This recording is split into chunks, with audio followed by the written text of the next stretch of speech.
What up, Jack Club? It's your boy Trudd. And it's your man Teddy. And we're back at it with another one, man. Hey, so look, we're back at it with another video, bringing you another anime discussion. What are we talking about today, Teddy? Today we're talking about senseis and how they influence the main characters. So it's in a format where we're going to pick one sensei out of each row. How many rows they got? Like they got three rows. 3 rows, and then there's like a bunch of senseis. We're going to post the chart on the screen so y'all can see which senseis is gonna be, and we're gonna give our opinions on who is the best sensei and who is the most influential, and then leave the two behind and our reasons why. So let's get straight into it.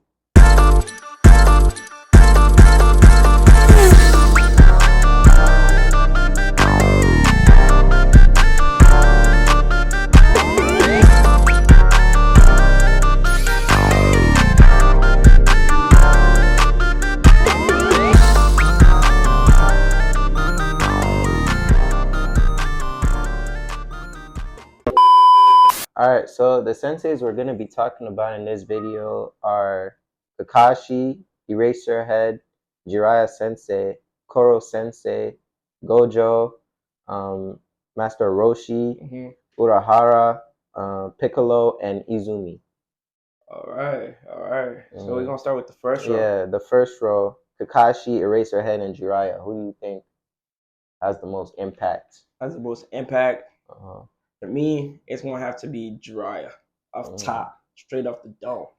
Why I think that, though, it's because of the simple fact that, like, with Eraserhead, I do not see, like he's had some impact, especially on what's his name, on Deku, because he was the hardest on Deku, you know what I'm saying? Which, in a sense, you could say 45 Deku's mental toughness, you know what I'm saying? Because he wasn't giving Deku like a handout, you know what I'm saying? But at the same time, though, I feel like Deku's true master is All Might. He could have been a good teacher, like, so to speak, you know what I'm saying? But I fail to see the comparison between the life lessons that Jiraiya has instilled in Naruto compared to what Eraserhead did with Deku, or even the rest of Class 1A. You know what I'm saying? And like, that's the little nuance there for me, you know what I'm saying? And like, Kakashi is just out the window because, you know what I'm saying, that's Naruto Sensei, and between Kakashi and Jiraiya, I'm picking Jiraiya for sure. Yeah.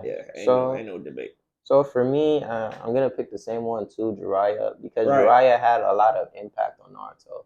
I mean, he was the one that Naruto was with when they were in the time skip, right? So it's like that's who molded Naruto to become who he was, like in Shippuden. Right. So even with Kakashi, I mean, Kakashi was a sensei, but I would say he mostly influenced Sasuke rather than Naruto. Right. And it's like the most impact, even with Kakashi, even though he taught Sasuke, right?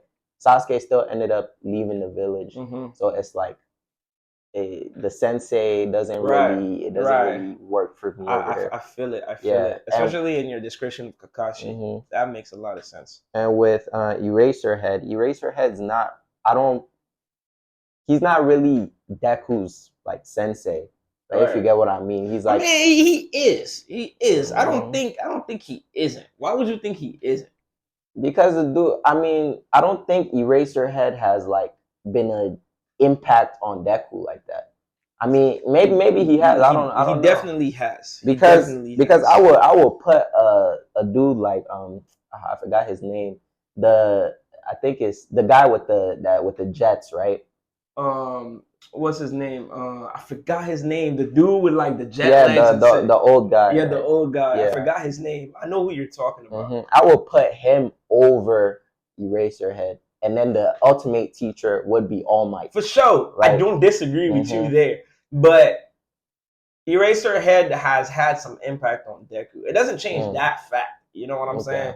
It's just, maybe if you're talking about levels, then yeah, he's definitely at the bottom. You know what I'm saying? But like, when we're talking about like, and that's what I explained earlier when we're talking about strictly mental fortitude, yeah, I ain't gonna lie. Without, I don't think, because them other dudes, when it comes to like dude that you was talking, Gran Torino, Yeah, that's his name. Gran Torino. His name is Gran Torino. When we're talking about Gran Torino and we're talking about All Might, you know what I'm saying? They mostly babied him. You know what I'm saying? Gran Torino, not so much.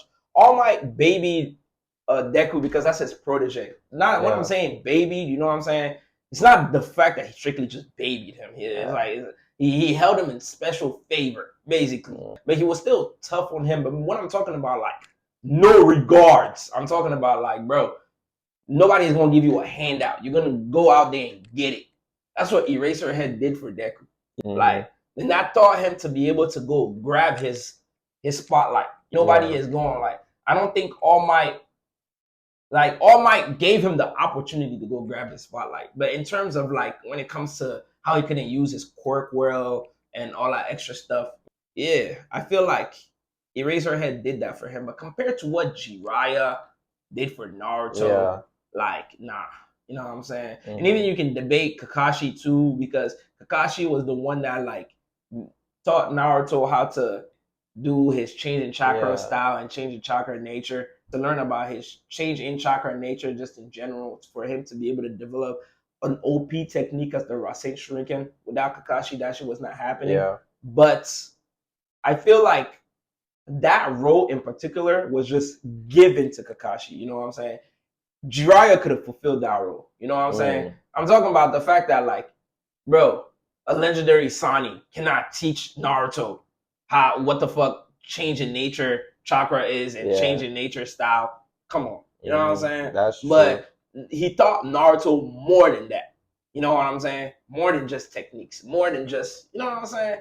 He even taught him, he taught him the actual technique of Rasengan for him to be even able to uplift on that. So it's kind of like, yeah, it's Jiraiya all the way. Yeah. For sure. So for the second row, we have Koro Sensei, Gojo, and Master Roshi. So what are your thoughts on that? Gojo gotta go, for sure. You know what I'm saying? To me, he's like a OP superficial sensei. That's what he is. Like, he's just there to like flaunt his powers. Not that it's a bad thing. I personally like his character. You know what I'm saying? But in terms of like teachings, he has some deep moments. But compared to those other two, he gotta go. You know what I'm saying? Yeah. Now, between Kuro Sensei and Master Roshi, I ain't gonna lie. To me, it's a no-brainer, honestly. People might think I'm wrong for this. It's a no-brainer for me, though. It's Master Roshi for sure. Just because of the fact that, like, bro, in terms of relationship between student and master, that has not been a longer run than Master Roshi and Goku and Krillin, and you can include Yamcha, but mainly Krillin and Goku.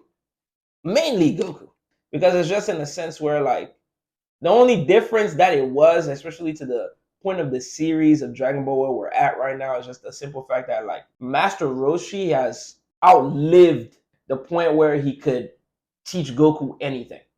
Like, he still can teach him stuff as his master in terms of like life and stuff like that, but nothing martial arts, just because of the fact that, like, in terms of martial arts now, like, Goku has grown to the point where he had already grown to the point where he could also become a sensei, like a master too, like a Shisho. But it's just that Goku has like another set of plans for himself, of the fact that he wants to become stronger and all that extra stuff. But in terms of like relationship and everything martial arts related that Goku know, is thanks to Master Roshi. With Kuro Sensei, you can argue that like he was trying to teach them kids in his class like life lessons and stuff like that. But it mainly just stopped at that. That's my take. Hey, for what you said about the second row, right? I agree with the Gojo part. Gojo gotta go. The dude is not a sensei. He doesn't really teach anything to anyone apart from Megumi, because he taught Megumi that Megumi needs to be more sure of himself. Certain, like he should be more confident in himself, right?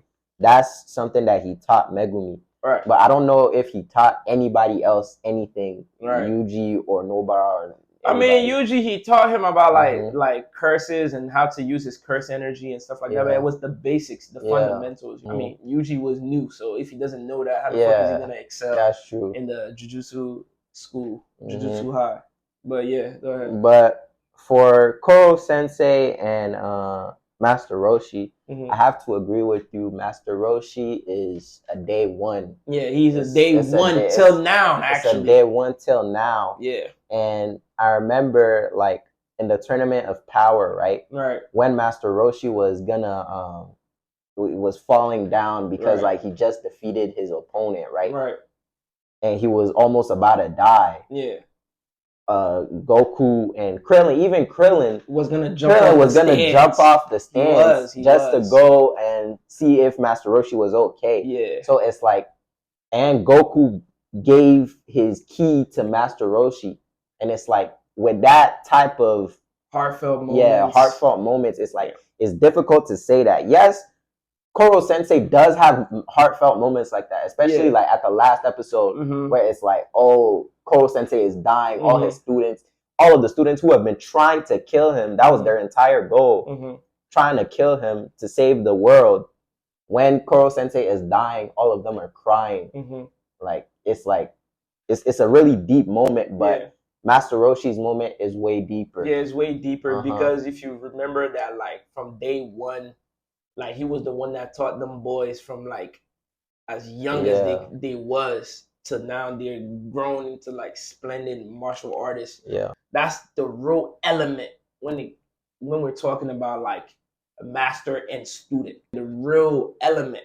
It doesn't get no deeper than that. It was this young, this small, and they grew up to become the best martial artists. Their universe ended up winning. So like it's like in a multiverse, your martial arts transcend to that level. It's deep type shit. And you can say whatever you want, but at the end of the day, Krillin still participated. Something like you can say what when I was saying you can say whatever you want. You can say whatever you want about like Goku being a Saiyan. Now he has God Ki. It's normal that, but bro, what is power without the discipline? That's what I'm saying. Exactly. Yeah. That's exactly the reason why Vegeta cannot catch up to Goku. Because Goku is a martial artist. He's a genius when it comes to those things. Right. So it's like Vegeta that just brawls. It's something that Master Roshi taught Goku and Krillin. Right. And it's like that's what carried them to be able to excel in the Tournament of Power. So that's signature moves like Kamehameha. All that extra stuff, bro. And something that stayed with them. That's the true element of master and teacher. I dare say in that entire list, for real, Master Roshi really is like the true element of what it is to be a master. Yeah. You know what I'm saying? I dare say that. Okay. But carry on though. So for the third row, we have Urahara, Piccolo, and Izumi. Okay. Honestly, that whole row to me is mid. Let me not lie to you, bro. For real? That whole row to me is mid. But you gotta pick one. You know what I'm saying? And to me, Urahara gotta go. For sure. Urahara gotta go. Just because of the simple fact that like Urahara was not really a teacher for real. He was like the person that you come to when you need help. And he's gonna like take you out from a bind. He was not. It's really, I've watched Bleach. You know, I know about Bleach for real. He was not a teacher. He would teach from time to time. You know what I'm saying? Because he's skilled like that. You know what I'm saying? But he was not a teacher. He was somebody that, like I just explained, would take you out of a bind when needed. You know what I'm saying? When there's a deep problem, you come and help, basically. And it may just so happen that teaching could be also helping the situation. In terms of like if Ichigo gotta go defeat like a badass motherfucker, dude comes in, teaches him about like whatever it is that he gotta teach him for him to be able to go defeat said opponent. So that to me doesn't count as like influential per se. In terms of like influence, I could damn near say that Rukia is a better influence on Ichigo than Urahara is. For real? For sure. For sure. But when we're talking about like teachers for real, like Yeah. See, the number one teacher to Ichigo was a couple people, but the number one teacher to Ichigo was what's his name? Zangetsu. Yeah. He was his number one teacher. So if you're saying number one teacher to Ichigo is Zangetsu is basically Ichigo. Ichigo always had the power in himself. So it's basically Ichigo teaching Ichigo. He just needed to rely on himself. That's all that Zangetsu told him. Exactly. Bro. Rely on me. You're the only one I want to protect. It's like that's all it is. So like Urahara, like there are a bunch of people that taught him stuff like Yoriichi, or like even if you want to get to the new Bleach, like the people from the Soul King's Palace, they taught him some stuff. But it's like, bro, the number one teacher of Ichigo is Ichigo. That's what it is. I don't think he has like a master per se. Yeah. And then you move on to Piccolo, and who, let me just say outright that Piccolo is actually my pick. And the other two gotta go.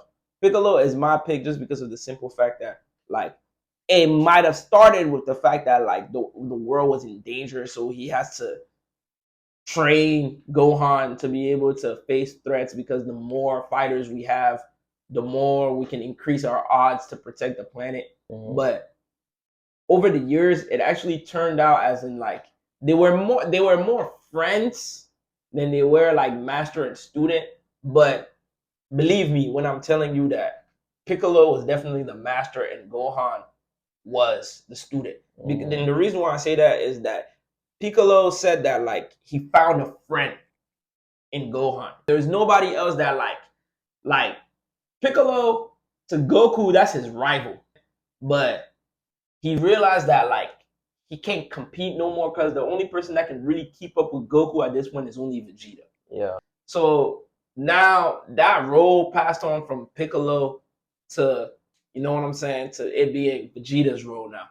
Because in any case, they're both Saiyans. They both do the same stuff. You know what I'm saying? So they train accordingly. They have like, they don't have the same fighting techniques, but they have like pretty much the same training patterns. And they to achieve the same goals in terms of like their power-ups and stuff like that. But with Gohan, it was different because Gohan was a different type of Saiyan. And the right person to be able to coach Gohan through whatever he was like, whatever power-up that he was trying to reach, for example, like his Unleashed version and his Beast Gohan version of his power-ups, could only be Piccolo. Because Piccolo was the person Goku understood at a very early time, because as his father, he's gonna know.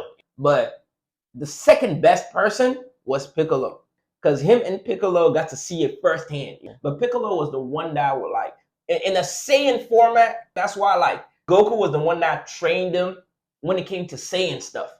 Nobody else can teach Gohan anything Saiyan related. Yeah. It's only gonna be Goku, because Goku was the one that experienced it firsthand, and that's why, like, Gohan was able to achieve his peak as a Super Saiyan 2, the first Super Saiyan 2 to even exist. But that's because of Goku. So you can say to an extent, but it's obvious that he's gonna be able to do that because that's his father. And we're talking about like master. Piccolo was the second closest thing to understand what type of power that Gohan had.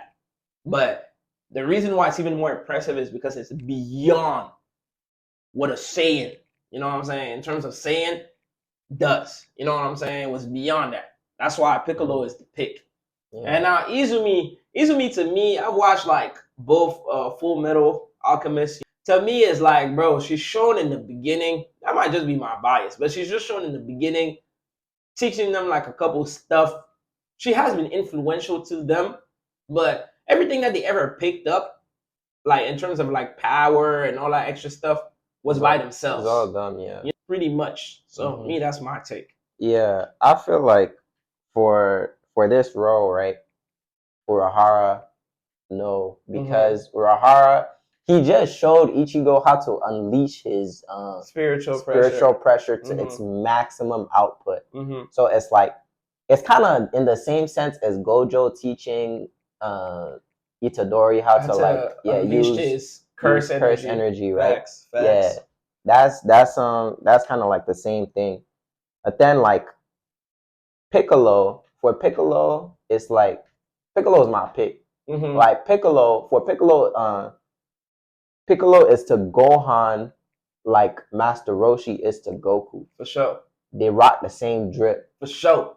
They use the same techniques. You remember in that Dragon Ball Super, he used this special beam cannon to defeat Cell Max. For sure. They do the same shit. So it's like, and it was like, and it was not even like an identical copy of it. It was like Gohan's own spin to the special beam cannon. You know what I'm saying? So it was a different technique, been inspired by his master. Yeah. So I think that's the greatest form of impact that you can ever have on a student.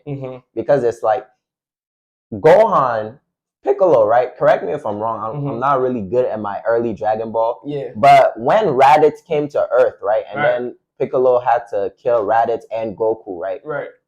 Piccolo wasn't really a Z fighter yet, right? Yeah, he was not a Z fighter yet. He was not a Honestly, Z fighter. the Z fighter community did not start until Dragon Ball Z. Yeah. Like, it was just like rivalries and opponents back then. The Z fighter started like being assembled when like threats started coming to Earth and they started fighting those threats collectively. Yeah. It was not amongst them anymore. It was like spatial threats coming from outer space, coming to threaten their planet that they live in.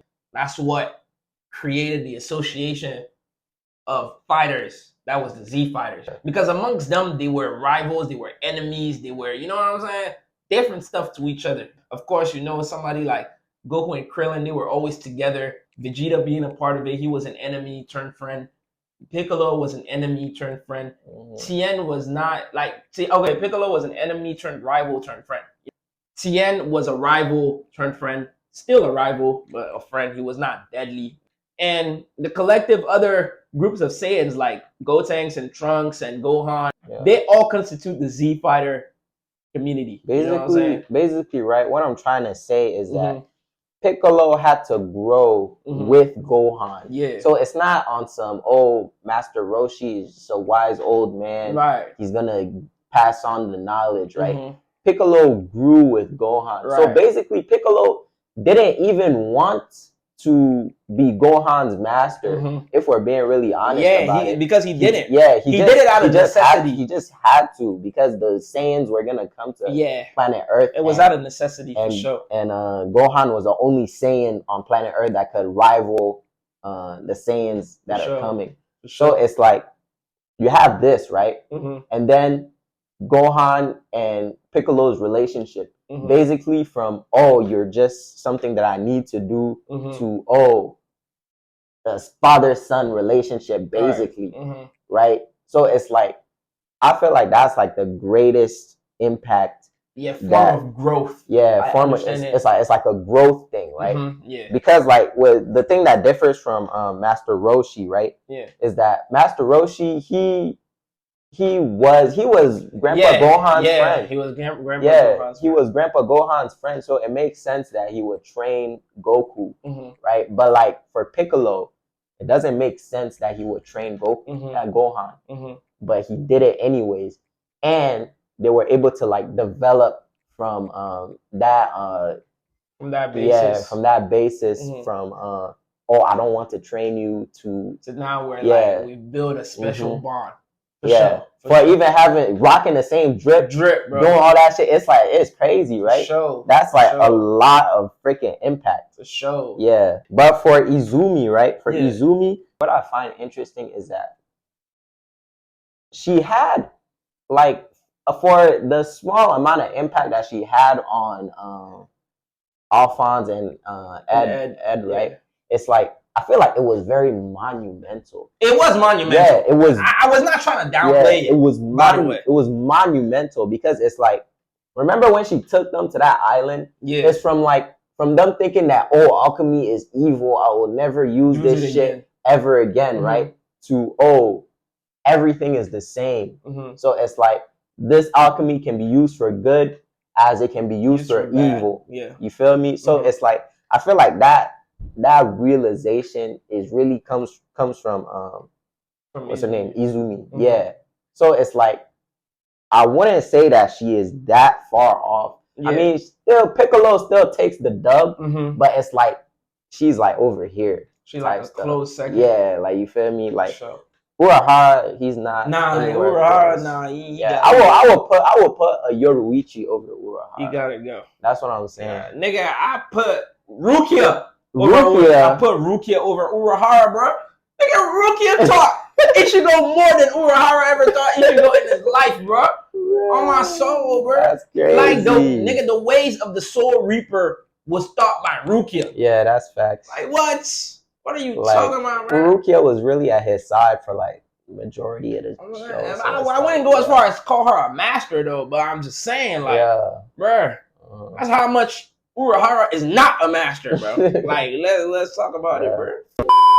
If you enjoyed this video, like, subscribe, share this to your friends, and turn on post notifications so you don't miss another video. We'll have our socials down here below. And hey, thanks for watching. Peace.